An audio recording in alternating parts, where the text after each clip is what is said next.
তো hello everyone, আরও একটা নতুন মিনি ব্লগ নিয়ে হাজির হয়ে গেছি। তো আমরা নতুন একটা জায়গা এক্সপ্লোর করতে গেছিলাম, তো চলো ভিডিওটা শেয়ার করা যাক।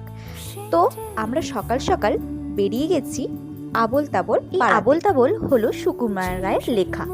তো এই অবস্থানটা বলে দিই, হাতিবাগান কলকাতার শ্যামবাজার মেট্রো স্টেশনের কাছে। দেওয়াল জুড়ে শুধু কুমড়ো পটাশ, মুখো মুখো হ্যাংলা, রাম গরুরের ছানা, বোমাগড়ের রাজা এর মতো বিখ্যাত চরিত্র ও তাদের ছড়া। দেখতে কিন্তু মন্দ লাগছে না।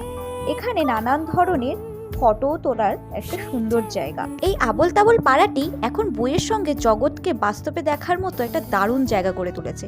তারপরে চলে গেছিলাম দক্ষিণ কলকাতার কালীঘাটের কাছে অবস্থিত জোড়া শিব মন্দির। এই মন্দিরটি 300 বছরের পুরনো।